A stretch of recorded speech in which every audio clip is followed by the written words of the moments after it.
Hey guys, welcome. This is episode 2 of Let's Build a Startup. My name is Adele, and today we're gonna look at new things, mostly about the ideation. But let's start first with some news. So nothing really happening this week. We're officially starting the firmware and the slicer work for the curved slices and the curved layers. If you remember from episode 1 when I was presenting the curved bed, and now we need a way to slice each layer in a curved way. So we're working with open source software to really modify that and allow this curved layer. So also the CAD, the SolidWorks CAD is working, is progressing slowly. I have some issues because I have to integrate that with the print head. So I'm still figuring out stuff. I'm talking with suppliers. I'm looking at projection technologies, optics, and I have some tests to do. So these tests are regarding more how I'm gonna put materials together, how I'm gonna assemble everything together, and how everything has to fit. So on the part names, on the parts that have to go together, I kind of get it, but just the specifics of the print head, this is what I'm still working on with the suppliers and some teammates. Regarding the work on the firmware and the curved layers, the slicer, maybe I'm thinking of next week doing work with the WBS, the work breakdown structure. How to organize all the idea and the steps, and yeah, I'm gonna show that soon. Oh, by the way, this is my cat, Chips. He's gonna be with us for this stream tonight. That way I won't be by myself. Anyways, let's get him out of the way. Let's Chip, say hi.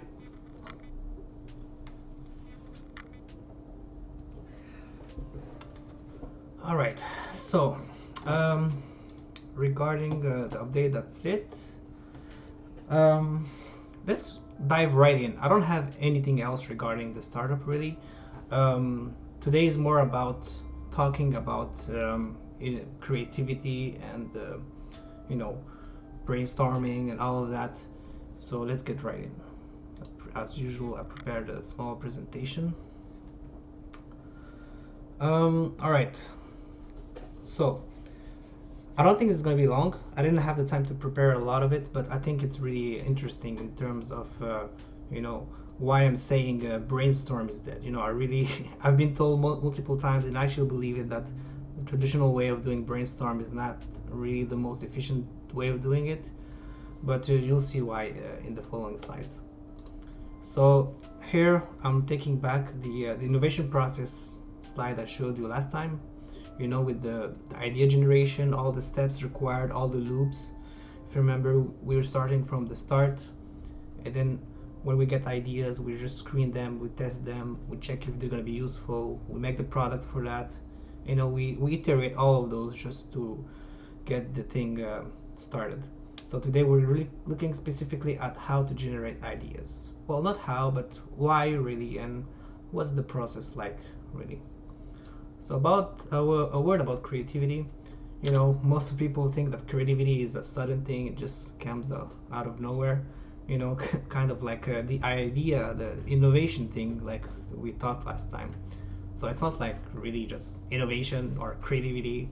Of course, it's more complex than that. There's loops, there's ways of doing things, and there's a lot to think about. Creativity, there's a synonym with intelligence. Is creativity being intelligent? I'm not sure. People, the definition of intelligence I found online, it's the ability to learn, to understand, deal with new situations. Is the capacity to adapt to new situation. So I guess you need to be creative to be able to adapt quickly, but you don't need necessarily to invent new concepts. Really, you can reuse concepts you already have to be let's say intelligent. And it's manipulating knowledge. And there's, I don't know if you know this, but there's different types of intelligence. There's personal intelligence, there's musical intelligence. I found a nice link with all the types of intelligence right there. uh, intrapersonal, talking with people, understanding people, reading the social behaviors. Naturalistic, understanding nature. That's another type of intelligence. You see kids playing outside. That's super important for them to understand how their world works. Spatial. That's another important one. Be able to visualize in 3D. Kind of like SolidWorks, CADing, and all of that. The musical intelligence, obviously. Reasoning, a bit different. Interpersonal. Oh, all right. So intrapersonal and interpersonal, those are different, because the intrapersonal is the ability to look at yourself and understand your own emotions, how you feel, whereas interpersonal, it's about looking at other people and having understanding and communicating and reading other people. Body kinesthetic, how to control your body. All your muscles are connected through fibers, and you have to be able to control everything accurately with very slight small delays. Another type of intelligence. And finally, linguistics. You got these polyglots, they know a lot of languages. I myself know 4 languages, but that's mostly because I was lucky to grow up in many parts of the world. But some people kind of develop those, and all of this is actually true, because you can develop any kind of intelligence if you put the work in it. Sometimes you'll have maybe a better, you're gonna lean more towards some naturally because of, I don't know, genetics or where you grew up. But I think you can develop all of them in a way that you can become pluridisciplinary in terms of intelligence. But yeah, is creativity intelligence? I mean, like I said, not really. It's kind of necessary. They go well together, that's for sure. But I don't think it is really being intelligent. I think everyone can be creative. Creativity is about. Well, let's look at the definition. It's creativity is an individual mental process. It's a process that everyone can work on, and you generate new ideas, concepts, things to work with. And you can also take other pre-existing ideas and concepts, put them together to generate new ideas and concepts. And I found this link online that we're talking about how it requires both originality and effectiveness. Coming back to episode 1, where I was saying that innovation is a process of taking the idea to a useful product that you can sell. Well, creativity is somewhat the same thing, where you need something new, being original and applying it effectively for a useful thing. If you have only originality but nothing effective, that's just being random, basically, because you can create something new out of randomness. Computers do that a lot. And if you're effective but not original, I mean, you're not being creative, because you're just taking ideas that already exist and applying them. That, I guess, is being more intelligent, because you can apply concept to what you already know. So really, to be creative, you have to create something new and apply it in a way that's going to be really useful. And yeah, let's look at different types of creative methods. Today we're going to look quickly at brainstorming, Scamper, some of you know those, and the CK, concept knowledge theory. This is going to be like the main subject matter of this presentation of this live stream. So, and in the future episodes, I didn't have the time to really look at the other kind of theories, which is AZIT, the advanced systematic inventive thinking, and the theory of inventive problem solving, the TRIZ. These are very complex and completely different from what I'm going to show you today, but nevertheless very, very interesting. And today is going to be like a small, we're going to dip our toes in the lake, like they say, in the water, to see where to start from. And starting from, the basic brainstorming. So what is brainstorming? Well, the goal is to find as many ideas as possible. You're going to put yourselves in a group, you're going to have a time, you're going to think about ideas based on a solution, on a problem that you have. And, it's free for all, everyone talks, and let's do it. Sometimes ideas can be organized with brain maps, those are cool. I actually use sometimes this software, it's called, just mind maps. I haven't used this one specifically, but basically you just add little things here. You can add childs, descriptions, and little checks. It's very useful when when you want to do when I have an overview of what your ideas, how they're categorized, because sometimes a lot of people are gonna have similar ideas, and you're gonna put them in the same place, and that's really useful to have a brain map that goes and ties everything together, and then quickly can look at it and see, okay, this is where I'm working on. Whereas when you create a new branch, really, um, you know, you're going outside the box, and people can kind of look at this and kind of uh, more influence the others. When you listen to other people's ideas, sometimes you have your own ideas, and so that's how you can organize all of that properly. So mind maps very much used. Another way to brainstorm more effectively is give to specific people, you give them roles, right? You give them something to focus on so that they can focus all their like creative energy on a specific task. Sometimes you're gonna have, for example, the role of the customer, the role of the manufacturer, the role of who's gonna, you can attribute so many kinds of roles in all of these situations depending on the actual problem that you need. And you can look at it from the point of a lawyer, from the point of view of anything that you really wish. So that's kind of useful to really, let's say, avoid this blank stare of let's brainstorm, let's find out something. It's kind of you'll see after that what I mean by that. But really, a way to give roles. It's also interesting because you can judge other people's ideas in a way that's more useful. So that's another reason to use rules. So about brainstorming, so why it doesn't work? Brainstorming, there's a lot of negative aspects about it, and I honestly want to avoid having to brainstorm. I really want to, if I want to have an idea that works, I'd rather not use brainstorm and use the other methods I'm going to mention. And the reason why is that when we start brainstorming, it's about the present. It's limited in time. We're sitting down, okay, let's brainstorm now. We're doing it now, and once we're done, we find the idea and we go to the next thing. And there's really a pressure to find an idea. Sometimes creativity doesn't work that way. Creativity doesn't work under pressure. It's not because I'm telling you be creative, you're going to be creative. It takes a lot of things. A lot of times being in a brainstorm, it requires leadership, either to organize the chaos because everyone's talking at the same time or whatever, everyone has different conversation in different corners, that kind of sucks. Or you just have these awkward silences like I was mentioning earlier, like you're just gonna have this pressure from like have an idea, go, and obviously it's awkward, nobody knows where to start from. It's just, you can't just pop an idea out of your brain like that.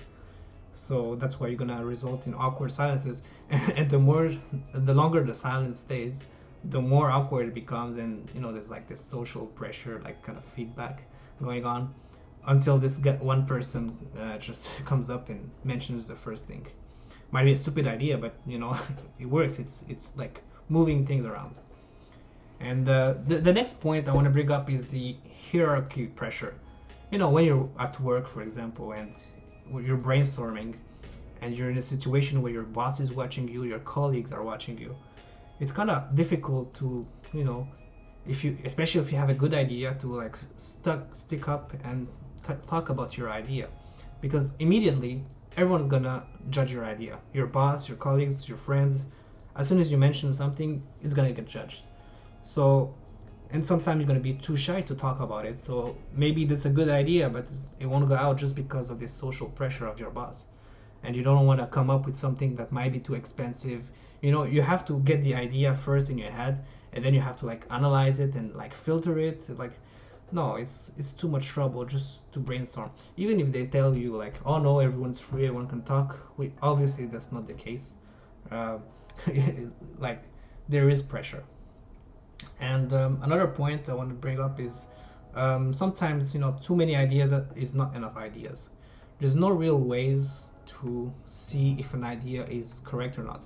People have to interact with you, and they have to interact with this new idea to find out if it's actually useful.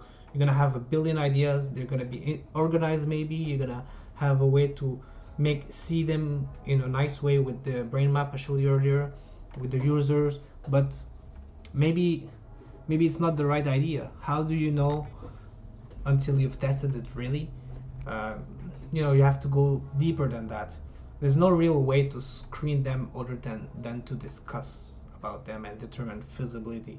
And a lot of times people really love their own ideas. So when you mention your idea, you're not gonna really listen to the other people's idea. Really, it takes an effort to criticize in a useful way the other ideas.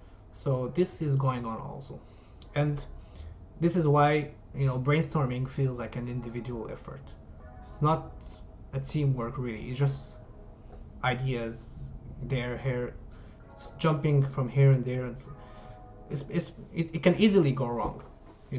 I'm not saying brainstorm doesn't really work. It works when you have like in some special scenarios, but let's say it's like 5% where it really works, I guess. So yeah. Another thing about brainstorming is that it ignores the incubation period, and you'll see what I mean in the next slide. You'll see it. The problem also, when you start talking about brainstorming, you spend more time thinking about solutions than actually understanding what the real issue is. And you'll see a little quote on that. Let's look at the creative process. So creativity, really, I found that online on IdeaPod, but really you have a few stages for being creative. First, you have to prepare. You have to gather all the information you need. You have to understand what's going on. Then you think about it. Even when by yourself, I guess, when you think about it by yourself in the metro before going to sleep, in the shower, even if you're not actively thinking about it, your subconscious is kind of making links from all that preparation you made before. And then during all that incubation, it varies. We don't know how long it can be. It can be immediately. It can take some time. And then once you get the idea, once you made that connection, it's the illumination, the aha moment. And this is the key point, but it's not the whole picture. You have to then make sure that this association you made in your mind actually works out, because you're gonna have to evaluate it, make sure that you criticize and assess that the usefulness of this idea. And then only thinking about it is only part of the problem. You have to implement it and see and test it, and maybe restart that cycle again from looking at more ideas and how to make it more effective, make it better. And in terms of preparation, really, this is really a big part in generating the right ideas and being really creative. It's really all about preparation. It's kind of like going to make a marathon, or a sprint. You prepare for months, you train, and then once you come in, you perform the race, and it's not at that moment that everything happened. It's all these previous hours you spent preparing for that race, and that race is really the final execution. So that's why it's really important to define the problem. Albert Einstein said that if I had an hour to solve a problem, I'd spend 55 minutes thinking about it and 5 minutes thinking about solutions. Because once you understand really what the problem is, the solution becomes evident, and so many solutions will start appearing. Really understanding fundamentally what the problem is what gives you the tools to make connections and hit that spot that answers the problem. So I didn't say it, Einstein said it, so he's smart, he must be right. But is he creative? I guess. So the first tool we'll look at is the Scampler tool. This is more about it's a tool you can put in your toolbox when you want to be creative. It's taking concepts and applying different things to them. So Scamper is a mnemonic for substitute, combine, adapt, modify, put to another use, eliminate, and reverse. And from that link down there, there's a few questions that came with that. For example, when you take the concepts, here we have, what materials or resources can you substitute or swap to improve the product? Just the simple fact of changing things around, trying new concepts can bring up a new idea, a new creative thing that you can try. I don't know, for example, if you had a paint, instead of using, back in the days, paint were leaded, I think. And what happened if you substitute that lead with something else that could make it better? This comes naturally, but you can see how putting the substitution in the process can bring new ideas. Combining concepts is also another way of generating new ideas. Let's combine different concepts. Let's see the questions here. What would happen if you combine a product with another? I'm just looking around what I have. Let's say the phone and my mouse. Combine them. What happens? Oh, suddenly you can control your computer with your phone. This comes by itself. It generates new ways of doing things. It gives you new ideas of how to apply it. It's pretty straightforward. Here you can combine also purposes, objectives. Combining objectives, what do they mean?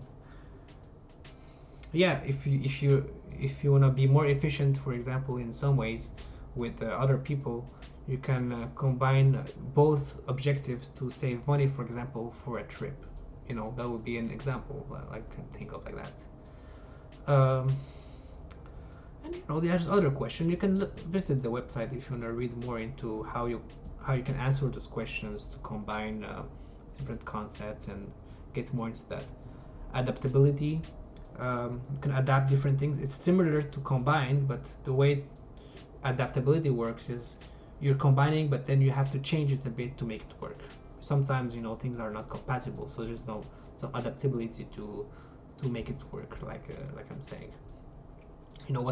Changing the context, what can be used as an inspiration, combination, adaptability. You see that a lot in art, maybe, where you're gonna have some way of painting, some what do you call it, just like ways of methods of painting applied to different contexts. This adaptability can be useful to generate new art. The other thing, modify. How do you change the thing itself? You can change the shape, you can change the purpose, you can change,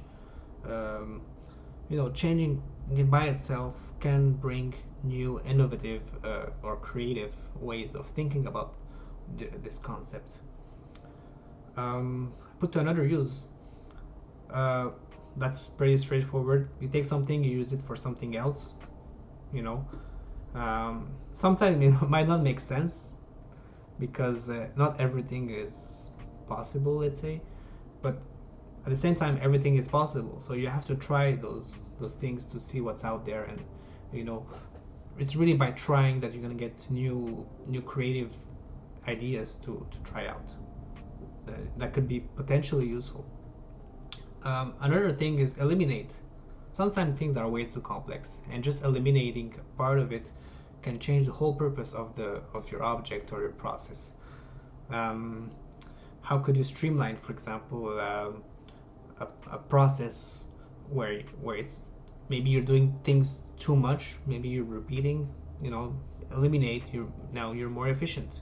You didn't think about it because sometimes, I've seen in the industry, if it's not broken, don't fix it. I mean, that's kind of right, but if you want to be creative and bring new to the old, try maybe eliminating some things. Try it in a safe way. Don't just go haywire and eliminate things as you see them fit. It's not always the solutions. You have other ways you can do it. All the Scamper tools are here for that. Another question I'm just reading here, what could happen is if you took away part of this product, what would you have in its place? If you had, for example, a car without wheels, what would that be? Maybe become a boat, I guess. A boat for four-seater boat. Here you go. You have like a new product right there just because you remove the wheels. I mean, it's more complicated than that, obviously, but just to illustrate the purpose of how you can eliminate things. Reversing finally is like the final tool I'm talking about. If you reverse things around, switching around, it's a bit like modifying, but it's more straight to the point where you're doing everything exactly as it is, but the other way around. Sometimes it's kind of focusing the way we're doing modifications of things, so that we're not just modifying it for the fun of it. So yeah, these are tools that are pretty interesting. I usually think about that intuitively when I'm trying to figure out, when I'm brainstorming mainly because I'm trying to come up with new ideas. This is like the first thing I go to, and these tools are definitions in the other tools I'm going to present, especially as the the creative method. Sorry, they actually originate from these other tools.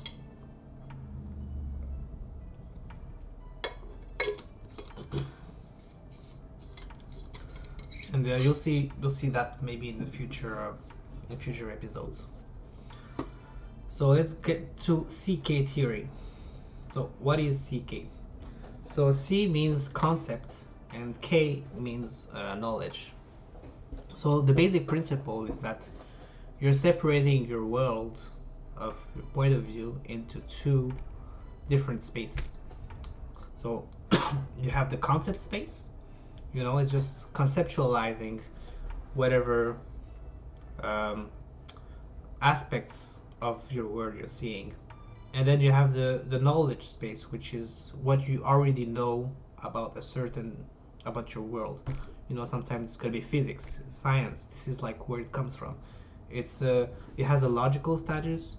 It follows discovery of things that already exist. And the way you have to look at this is you have the concept space on the left side and the knowledge space on the right side. And when things don't match, there's a disjunction.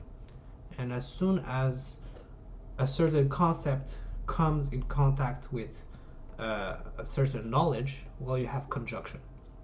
And you'll see what I mean by that is sometimes you're gonna have concepts that don't mean anything because they're just the logical states of some concept that you're looking at. And then as soon as you find a way to to apply this concept to a knowledge that you have, well, it becomes a conjunction and it becomes useful, and then you know how to apply it. And it's easier to see it with an example, so let's start with that. And of course, as I was mentioning earlier, every problem has to start from defining the problem. So we need to start with a problem statement, and this problem statement has to be accurate. And one of the ways you can do that is by telling yourself a story. So a good story can really bring up the imagination of people and really overflow their creative juices, per se, just from bringing up that story and putting them in place, and really immerse everyone in the problem really as deeply as possible. So here the story is, I want to bring the cheapest and lightest chair possible to camping. If we really want to go in this problem all the way in, I want to go camping. I don't have a lot of money. This is really far, so it has to be really light. I'm gonna be walking. I have to be able to transport it, but I don't want to spend too much money. I just want to have fun. So where would you go with this camping chair? I mean, you can imagine yourself sitting on top of the mountain or on the side of the lake, having this chair that could just like magically kind of open up because it doesn't take any space, and then it's light, and you can sit on it. It's comfortable, and then enjoy the view and sip maybe a beer or two. Put yourself in that space. Really, you don't know what the chair looks like yet. You're sitting on it, but you know that as soon as you get up and you take it, it just disappears. This is like an ideal. You just you just want to enjoy the chair, the smallest chair possible and have it useful as soon as you want it. So now that you're in the space, you're camping on the side of a lake. Um, let's look at how we can apply the CK theory on that. So we're starting on the left side with the camping chair. So the camping chair has different attributes. It has the number of feet, has the material, has colors. Put material twice. Sorry about that. Yeah, you can give it tons of attributes, and this is basically like a brain map of what you can change conceptually about this chair that you can apply for this new innovation. And let's not look at the right side yet, but just conceptually, what does a chair with different number of feet mean? We know well the four-legged chair here. This is super basic here. Four legs. This is what we saw earlier. 4 legs. You have even this one kind of not really 4 legs. This is what we know. So from this, where do we go then? Well, we can go to 3 legs. All right, fine. We have this kind of stool with 3 legs here. Okay, and see what I did here? I just look immediately at the knowledge space on the other side. This is what's existing already. We have things that exist that kind of just merge with the concept of what it means to have a chair with four legs. And then just logically we can start thinking about, okay, I have 4 legs, I have 3 legs, I have 2 legs, 1. What is 0 minus 1, 10, infinite? These are easy to come up with because it's logical states. You just have to add one. Maybe you can even add, like, I don't know, 1.5. What does it mean to have 1.5 legs? In this case, when you're applying this, when you're converging this with the knowledge, maybe this doesn't exist really. There's no way to imagine it. Imaginary, maybe. What happens if you just have anything you want? Chair. This is more like a imaginary chair. It doesn't necessarily need to have a knowledge attributed to it. That's why there's this conjunction, like I said earlier. You have this junction between what's conceptualized and between what we know. We can have all the logic states here, but no really conjunction with what's known. And this is really with the discovery of science and the discovery of technology that we look at things here, that we start attaching to it. And in science you'll see sometimes inventions, things that we know about, but that we don't even know what to do with it. And the other way around works as well. You'll in science often you in mathematics, for example, you're gonna have concepts that are interesting, but it's not really useful until one day someone makes the conjunction and has an application for this specific theory that has become knowledge for I don't know how many so many years. So here we can look at 10 feet chair. This weird thing I found online. It works as a chair. You could also have infinite legs on your chair, which is basically just a beanbag. Excuse me.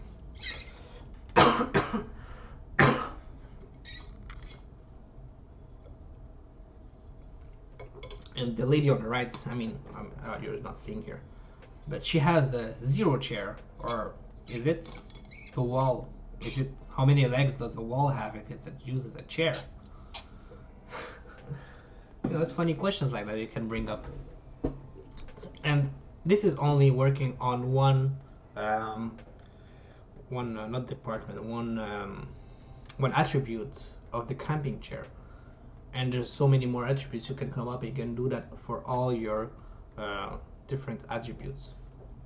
And like I said here, the best way to imagine this is a brain map of your attributes and start giving them logical states that you can work around.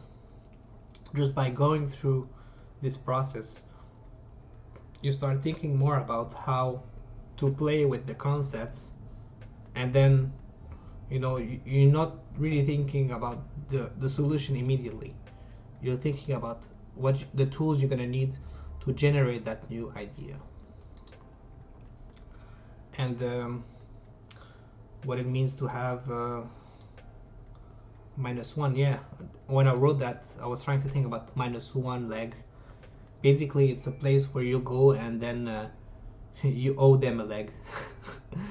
I don't know. Funny stuff like that can happen, and you can suddenly come up with something brand new. So, in conclusion, what is CK? Well, like I said, it enables an overview of all your world of solutions. You can easily see where all the concepts kind of diverge, and decide to focus on maybe a particular aspect for which you want to focus on. And what's interesting about that is anyone can come up with different concepts. Anyone can logically say, okay, this is 1, this is 2, then you have 3 in between, and etc. etc. You know, it's a collective effort in the way that as soon as people start to bring in different concepts, and others can start thinking about conjunction of the knowledge space, and it's a team effort, and you're building really this together. No one came up with two-legged chair. It's just logic. It's there and it's for you, up ready for grabs. The other thing is you can pause and come back without feeling like you're restarting. Oftentimes, when you're gonna have long brainstorming sessions, people are getting tired of it, and then everyone's tired. We're ending that here. The next day we come back. All right, we have to do this again.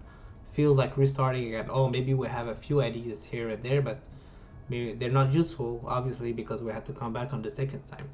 So when you're doing your brainstorming, it really feels like you're starting from scratch. Whereas if you have a concept space well built out, you're starting from somewhere useful, at least more useful than the brainstorming.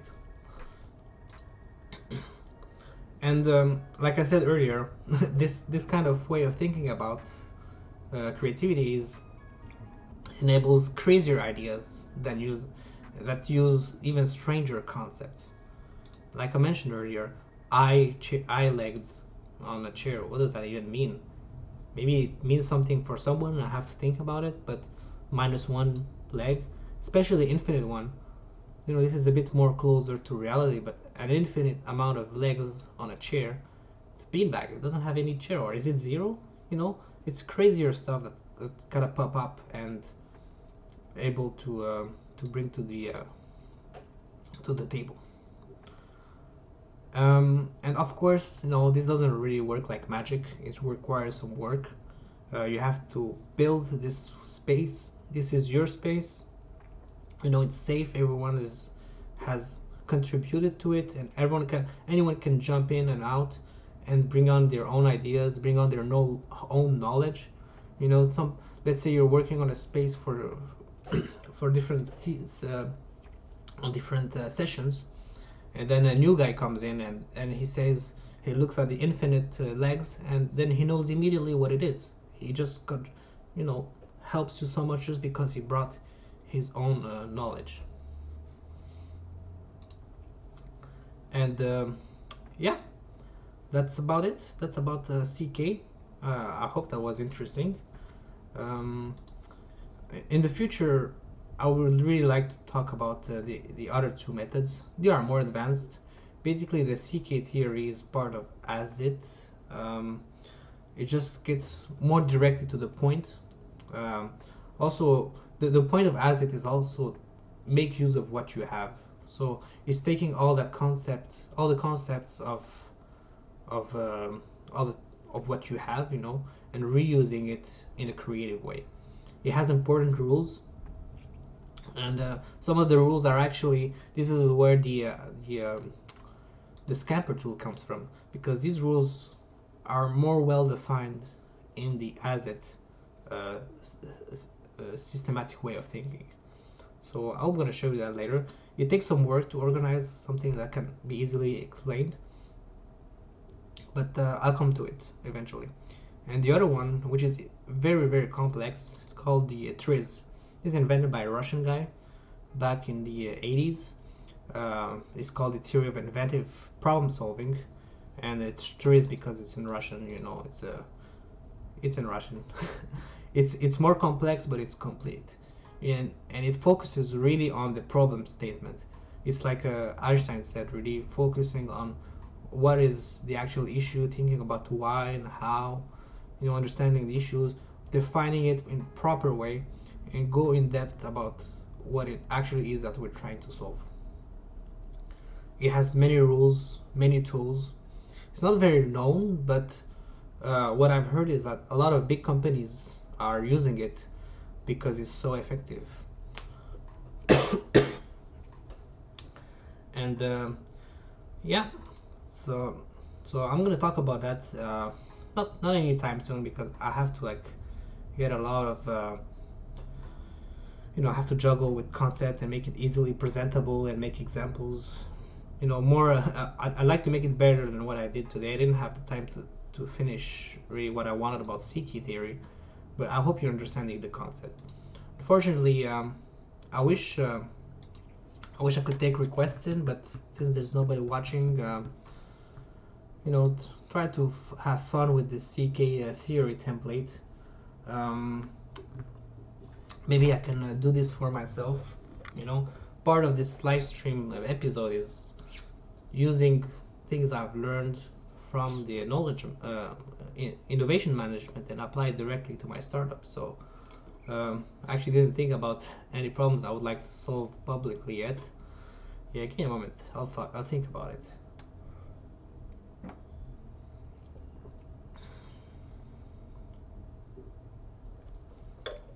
What problems do I have? Of course, funding. Funding is a big issue. What did I say earlier?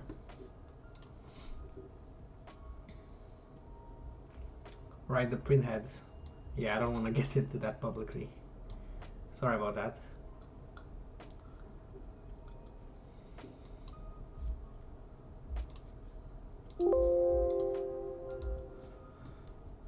Yeah, I think we're gonna leave this for another time, and I might have to end this stream prematurely. Alright, well, thanks to everyone who's watched, and I hope this was helpful. Very short, but very, I think, helpful, useful method. I don't have the occasion to use that method really. We always come back to basics. We always use brainstorming.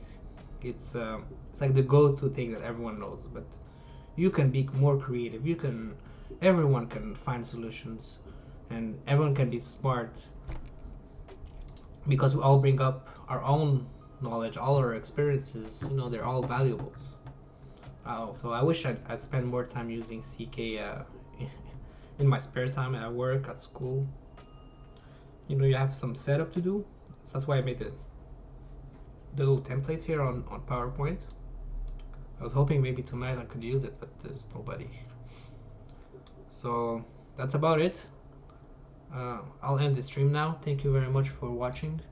If you have any questions, don't hesitate. You can send me an email. You can send me a message. Any suggestion will be helpful. And I'll try to garnish this a little bit more for next time. Alright, well, have a good night, and this is the end of episode 2. Peace.